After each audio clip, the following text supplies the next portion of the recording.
ಅಧಿವೇಶನಕ್ಕೆ ರಾಜ್ಯಪಾಲರು ಬಾರದಿದ್ರೆ ಹೋರಾಟದ ಸ್ವರೂಪವನ್ನ ಪಡ್ಕೊಳ್ಬಹುದು. ಗವರ್ನರ್ ಸದನಕ್ಕೆ ಬರ್ತಾರೆಂಬ ವಿಶ್ವಾಸದಲ್ಲಿ ರಾಜ್ಯ ಸರ್ಕಾರ ಇದೆ.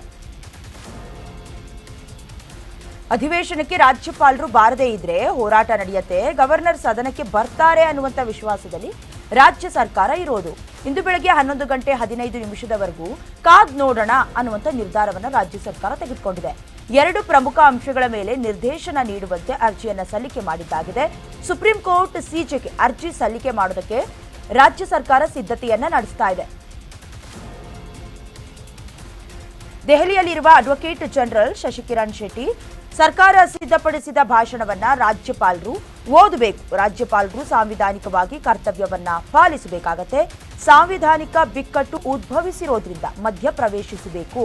ಸುಪ್ರೀಂ ಕೋರ್ಟ್ ಮಧ್ಯಪ್ರವೇಶಿಸಿ ಗವರ್ನರ್ಗೆ ನಿರ್ದೇಶನ ನೀಡಬೇಕು ಅನ್ನೋದಾಗಿ ರಾಜ್ಯ ಸರ್ಕಾರ ಈಗಾಗಲೇ ಅರ್ಜಿಯನ್ನ ಸಿದ್ಧತೆ ಮಾಡಿಕೊಂಡಿದೆ. ಗವರ್ನರ್ ಏನಾದರೂ ಇವತ್ತು ಅಧಿವೇಶನಕ್ಕೆ ಬರದೇ ಇದ್ರೆ ಭಾಷಣ ಮಾಡೋದಕ್ಕೆ ಒಪ್ಪೋದು ಬಿಡೋದು ಅಥವಾ 11 ಪ್ಯಾರಾಗಳಲ್ಲಿ ಮಾರ್ಪಾಡು ಮಾಡಿಸ್ಕೊಂಡು ಭಾಷಣವನ್ನ ಮಾಡಿಸೋದು ಎಲ್ಲವೂ ಕೂಡ ಪಕ್ಕಕ್ಕಿಟ್ರೆ 11:15 ವೆಯ್ಟ್ ಮಾಡಿಬಿಡೋಣ.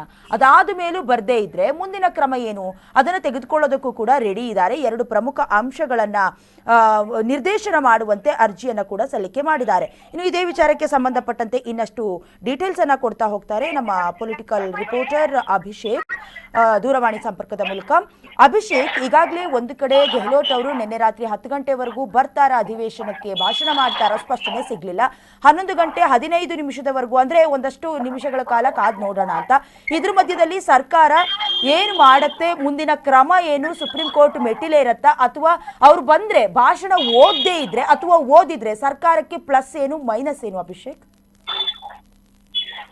ಡೇನಾ, ಖಂಡಿತ ಸದ್ಯಕ್ಕೆ ಇದೀಗ ಏನು ವಿಶೇಷ ಅಧಿವೇಶನ ಕರೆದಿರ್ತಕ್ಕಂಥ ಸರ್ಕಾರಕ್ಕೆ ಇದೀಗ ಪ್ರಾರಂಭದಲ್ಲೇ ರಾಜ್ಯಪಾಲರ ಒಂದು ಸಂಘರ್ಷ ಇಲ್ಲಿ ಎದುರಾಗಿರುವಂಥದ್ದು.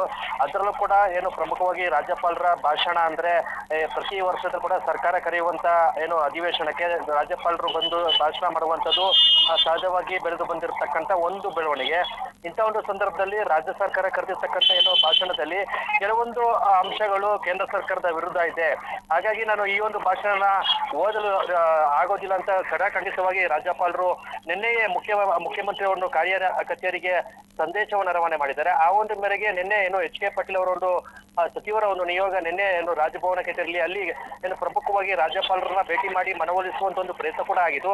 ಆದ್ರೆ ಪ್ರಮುಖವಾಗಿ ಇಲ್ಲಿ ರಾಜ್ಯಪಾಲರು ಖಂಡಿತವಾಗಿ 11 ಅಂಶಗಳನ್ನ ಏನು ಉಲ್ಲೇಖ ಆಗಿರುವಂತ 11 ಅಂಶಗಳನ್ನ ಕಡತದಿಂದ ತೆಗೆದಿದ್ದೆ ಮಾತ್ರದಲ್ಲಿ ನಾನು ಭಾಷಣ ಮಾಡ್ತೇನೆ ಎಂಬ ಒಂದು ಹಠ ಹಿಡಿದಿರೋದ್ರಿಂದ ಎಲ್ಲೊಂದ್ ಕಡೆ ಸಹಜವಾಗಿ ಇವತ್ತು ಏನು ಅಧಿವೇಶನ ಪ್ರಾರಂಭ ಆಗುತ್ತಾ ಅಥವಾ ಪ್ರಾರಂಭ ಆದ್ರೂ ಕೂಡ ರಾಜ್ಯಪಾಲರು ಬಂದು ಅಧಿವೇಶನ ಒಂದು ಭಾಷಣ ಮಾಡ್ತಾರ ಅನ್ನೋದು ಪ್ರಶ್ನೆ ಕೂಡ ಸದ್ಯಕ್ಕೆ ಉಳಿದಿರುವಂತದ್ದು. ಒಂದು ಕಡೆ ಏನು ಸರ್ಕಾರ ಇದಾಗಲೇ ರಾಜ್ಯಪಾಲರು ಬರ್ತಾರೆ, ಅದಕ್ಕೆ ಎಲ್ಲವಂತ ಒಂದು ಸಿದ್ಧತೆಗಳನ್ನ ಪೂರ್ವಭಾವಿ ಕಾರ್ಯಗಳನ್ನ ಸರ್ಕಾರ ನಡೆಸ್ಕೊಂಡಿದೆ. ಒಂದು ವೇಳೆ ರಾಜ್ಯಪಾಲರು ಏನಾದ್ರು ಈ ಒಂದು ಪ್ರಾರಂಭದ ಒಂದು ಅಧಿವೇಶನ ಬಂದು ಭಾಷಣ ಮಾಡದೇ ಇದ್ದಲ್ಲಿ ಮುಂದಿನ ಒಂದು ಕಾನೂನು ಹೋರಾಟಗಳನ್ನ ನಡೆಸುವಂತ ಒಂದು ಚಿಂತನೆ ಕೂಡ ಸರ್ಕಾರದ ಮಟ್ಟದಲ್ಲಿ ಇದೆ ಅಂತ ಹೇಳಲಾಗ್ತಿದೆ. ಅದರಲ್ಲೂ ಕೂಡ ರಾಜಕೀಯ CM ಒಂದು ಕಾನೂನು ಸಲಹೆಗಾರಾಗಿರ್ತಕ್ಕಂಥ ಪುನರ್ ಆಗಿರ್ಬೋದು, HK ಪಾಟೀಲ್ ಆಗಿರ್ಬೋದು, ಇದಾಗಲೇ ನಿನ್ನೆ ಕಳೆದ ರಾತ್ರಿ CM ಸಿದ್ದರಾಮಯ್ಯ ಒಂದು ನೇತೃತ್ವದಲ್ಲಿ ಒಂದು ಮಹತ್ವದಂತ ಸಭೆನ ಮಾಡಿದ್ದಾರೆ.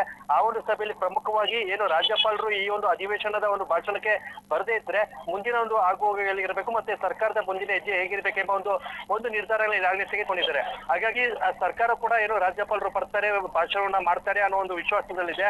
ಒಂದು ವೇಳೆ ರಾಜ್ಯಪಾಲರು ಏನು ಈ ಒಂದು ಅಧಿವೇಶನಕ್ಕೆ ಗೇರಾಗಿದೆ ಅದಲ್ಲಿ ನೆರೆ ರಾಜ್ಯಗಳಾಗಿರ್ತಕ್ಕಂಥ ಕೇರಳ ಮತ್ತು ತಮಿಳುನಾಡುದಲ್ಲಿ ಏನು ರಾಜ್ಯಪಾಲರ ಮತ್ತು ಸರ್ಕಾರದ ಒಂದು ಸಂಘರ್ಷ ಏನು ಕಾನೂನು ಬಿಕ್ಕಟ್ಟಿಗೆ ಕಾರಣ ಆಗಿತ್ತು, ಅದೇ ಒಂದು ಪರಿಸ್ಥಿತಿ ಕರ್ನಾಟಕದಲ್ಲಾಗುತ್ತೆ. ಇದು ಮುಂದಿನ ಒಂದು ಪರಿಸ್ಥಿತಿ ಯಾವ ರೀತಿ ಸ್ವರೂಪ ಪಡೆದುಕೊಳ್ಳಿದೆ ಅನ್ನೋದನ್ನು ಕೂಡ ಕಾತೋಡ್ಬೇಕಾಗುತ್ತೆ.